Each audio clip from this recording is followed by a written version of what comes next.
안녕하세요. 혹시 레위기 하면 좀 어렵다고 생각해서 그냥 쓱 넘기지 않으셨나요? 그런데 이 책이 사실은 구약의 심장이라는 사실 알고 계셨어요? 오늘 저와 함께 이 레위기의 핵심을 한번 제대로 파헤쳐 보겠습니다. 사실 레위기는요, 성경에서 가장 먼저 기록된 책 중 하나예요. 많은 분들이 어렵다고 하시지만 사실 유대인들에게 율법서 토라의 진짜 중심은 바로 이 레위기였습니다. 생각해 보세요. 창세기, 출애굽기, 레위기, 민수기, 신명기. 딱 중간에 있죠. 그래서 이 레위기가 구약 전체를 이해하는 아주 중요한 열쇠가 되는 겁니다. 아니, 하나님께서 왜 이렇게 복잡한 율법을 주셨을까? 우리를 얽매려고 하신 걸까? 절대 아니죠. 말라기 2장 5절 말씀을 보면 그 목적이 분명히 나와요. 바로 생명과 평강을 주시기 위해서라는 거죠. 그러니까 레위기를 제대로 읽으면 이 율법이 얼마나 우리에게 좋은 것인지 깨닫게 되고 역설적으로 우리 자신의 죄가 얼마나 깊은지도 알게 되는 거예요. 자, 그럼 본격적으로 한번 들어가 볼까요? 레위기 첫 부분 1장부터 10장까지는요. 바로 제사에 대한 법입니다. 죄인인 우리가 도대체 어떻게 거룩하신 하나님 앞에 나아갈 수 있을까? 어떻게 그분을 섬길 수 있을까? 그 구체적인 방법을 알려주는 거죠. 하나님께 나아가는 길은 크게 5가지 제사로 열렸습니다. 먼저 나를 완전히 드립니다 하는 번제, 그리고 나의 희생과 봉사를 의미하는 소제, 또 하나님과 이웃과 평화를 누리는 화목제, 그리고 죄의 문제를 직접적으로 다루는 속죄제와 속건제가 있죠. 이 5가지 제사가 각각 다 의미가 있어서요. 이걸 통해 하나님과의 관계를 회복하는 아주 구체적인 길을 보여주신 거예요. 자, 첫 번째 번제. 레위기 1장에 나오죠. 이건 제물을 남김없이 완전히 태워서 그 향기를 하나님께 올려드리는 제사예요. 이게 뭘 의미하냐면요. 죄의 싹은 사망이잖아요. 그 죽음을 죄 없는 제물이 대신 치르는 겁니다. 그리고 제물을 드리는 사람은 그걸 보면서 내 모든 것을 내려놓고 하나님께 온전히 헌신하겠습니다 하는 마음을 표현하는 거죠. 일종의 자기 부인인 셈이에요. 다음은 레위기 2장의 소제인데요. 이건 곡식으로 드리는 제사예요. 한번 상상해 보세요. 미리 자기 몸을 부숴서 고운 가루가 되고 그게 빵이 돼서 다른 사람들을 살리잖아요. 바로 그런 것처럼 우리의 희생과 봉사를 통해 공동체가 살아나고 하나가 되는 걸 의미합니다. 그리고 3장의 화목제는요. 죄 문제가 해결된 후에야 비로소 누릴 수 있는 평화의 제사예요. 하나님과 화목하고 또 이웃과도 화목하는 거죠. 제물을 함께 나눠 먹으면서 우리는 모두 평등하고 자유롭다는 거 확인하는 아주 공동체적인 제사였습니다. 자, 그리고 레위기 4장의 속죄제. 이건 우리가 부지 중에, 그러니까 잘 모르고 지은 죄를 용서받기 위한 제사입니다. 그런데 여기서 정말 중요한 게 있어요. 시편 19편 13절 말씀처럼 죄인 줄 알면서도 일부러 고의적으로 짓는 죄, 이걸 고범죄라고 하는데요. 이건 하나님의 권위에 정면으로 도전하는 거잖아요. 이런 죄에 대해서는 용서받을 수 있는 제사가 없었다는 사실이에요. 이게 죄가 얼마나 무서운 건지를 아주 분명하게 보여주는 거죠. 이 속건제도 참 흥미롭습니다. 레위기 5장에 나오는데요. 이건 하나님이나 이웃에게 어떤 물질적인 손해를 끼쳤을 때 드리는 제사예요. 근데 그냥 죄송합니다 하고 끝나는 게 아니에요. 내가 손해를 입힌 원금에다가 20%, 그러니까 5분의 1을 더해서 갚아야 했어요. 우리의 죄는 그냥 말로만 끝나는 게 아니라 반드시 실제적인 대가를 치러야 한다는 걸 보여주는 아주 현실적인 규례였죠.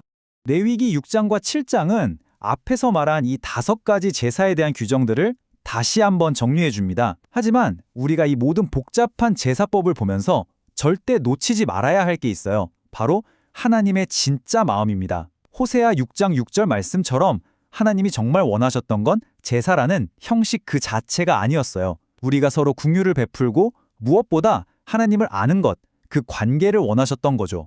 자, 제사법에 이어서 8장과 9장에서는 이 거룩한 제사를 집존할 제사장들을 세우는 장면이 아주 자세하게 나옵니다. 하지만 기억해야 할 것은 구약의 이 모든 제사장 제도나 피를 흘리는 제사는 사실 다 그림자였다는 거예요. 히브리서 10장 1절부터 18절까지가 분명히 말하죠. 진짜 실체는 바로 예수 그리스도시고 그분이 단 한 번의 완전한 제사를 드리심으로 이 모든 것을 영원히 완성하셨다는 겁니다. 그리고 이 첫 번째 파트는 굉장히 무서운 경고로 끝이 납니다.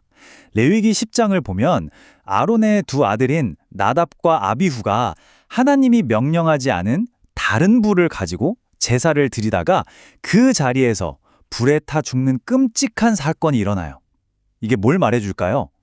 예배 드릴 때 하나님의 방식을 무시하고 내 마음대로, 내 뜻대로 하는 게 얼마나 무서운 죄인지, 그리고 하나님 앞에서는 거룩한 질서를 지키는 게 얼마나 중요한지를 아주 강력하게 보여주는 사건입니다. 자, 이제 무대가 바뀝니다. 제사를 드리는 성전에서 우리의 일상생활로요. 레위기 11장부터 15장까지는 이제 거룩한 백성이 매일의 삶 속에서 어떻게 정결함을 지켜야 하는지, 특히 건강과 위생에 대한 아주 구체적인 법들을 다루고 있어요. 11장에는 음식에 관한 규례가 나옵니다. 어떤 건 먹어도 되고 어떤 건 안 된다. 정결한 음식과 부정한 음식을 나누는 거죠. 근데 이게 그냥 아무렇게나 정해진 게 아니에요. 깊은 뜻이 있습니다. 이건 하나님의 창조 원리를 깨닫고 우리 몸을 건강하게 아는 생명의 물질을 섭취하라는 의미가 담겨 있는 거예요. 예를 들어 모기사슬의 꼭대기에 있는 맹수나 죽은 시체를 먹는 동물들을 피하게 하신 건 결국 백성들의 건강을 지키시려는 하나님의 아주 세심한 배려였던 거죠. 12장부터 15장까지는요.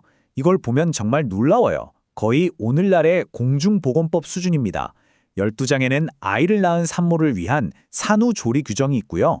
13장에는 한센병 같은 전염병이 퍼지지 않도록 진단하는 법이 아주 자세히 나와 있어요. 공동체를 보호하기 위해서죠.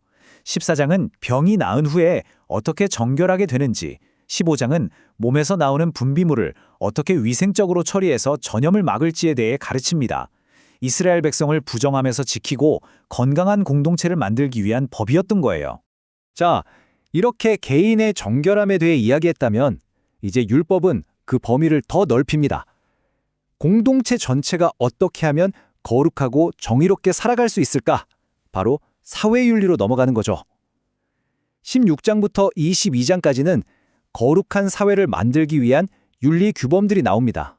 레위기 16장은 정말 중요한 날에 대한 이야기예요. 바로 대속제일입니다. 1년에 딱 한 번 7월 10일에 대제사장이 2마리의 염소를 준비합니다. 한 마리는 백성의 모든 죄를 대신해서 속죄 제물로 바쳐져요. 그리고 다른 한 마리, 바로 이 아사셀 염소에게는 온 백성의 죄를 상징적으로 다 떠넘깁니다. 그리고는 다시는 돌아올 수 없는 저 먼 광야로 보내버리는 거예요.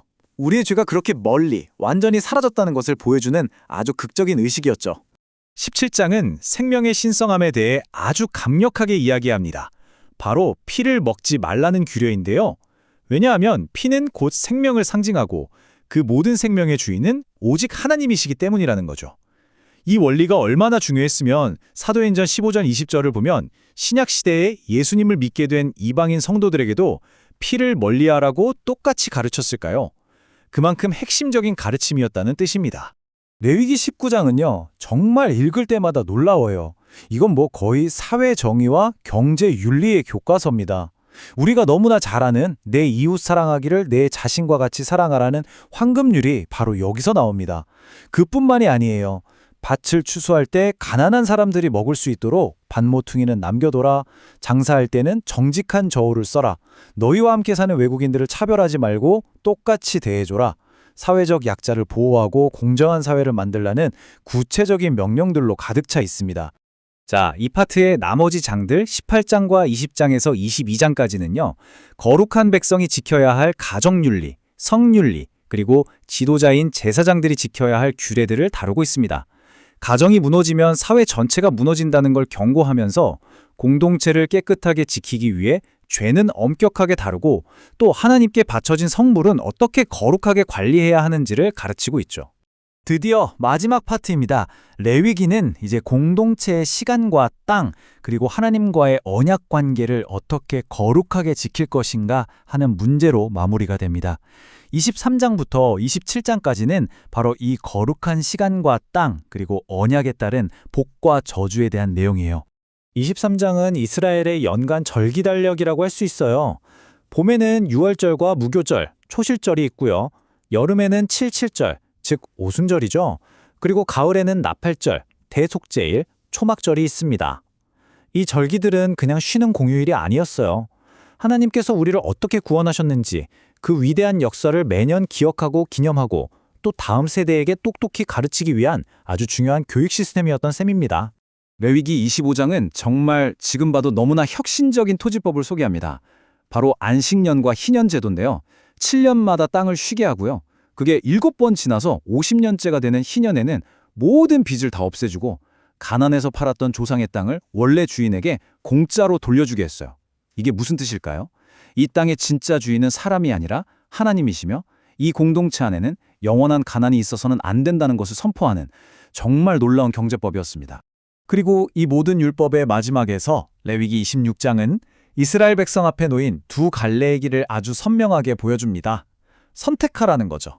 하나님의 생명을 주는 이 율법에 순종하면 때를 맞춰 비가 내리고 풍성한 수확을 거두고 평화를 누리는 복을 받을 것이다. 하지만 불순종하면 질병과 굶주림, 전쟁에서의 패배, 그리고 결국에는 이 약속의 땅에서 쫓겨나는 저주를 받게 될 것이다. 아주 분명한 언약입니다. 결국 레위기는요, 앞으로 이어질 이스라엘의 역사를 읽는 일종의 사용 설명서나 마찬가지입니다. 이 율법이라는 기준이 있어야 왜 그들이 흥하고 왜 망했는지를 비로소 제대로 이해할 수 있게 되는 거죠. 부디 이 레위기를 통해 구약 전체를 꿰뚫고 있는 하나님의 마음을 발견하는 시간이 되셨기를 바랍니다. 끝까지 영상 시청해 주셔서 감사드리며 다음 영상에서 뵙겠습니다.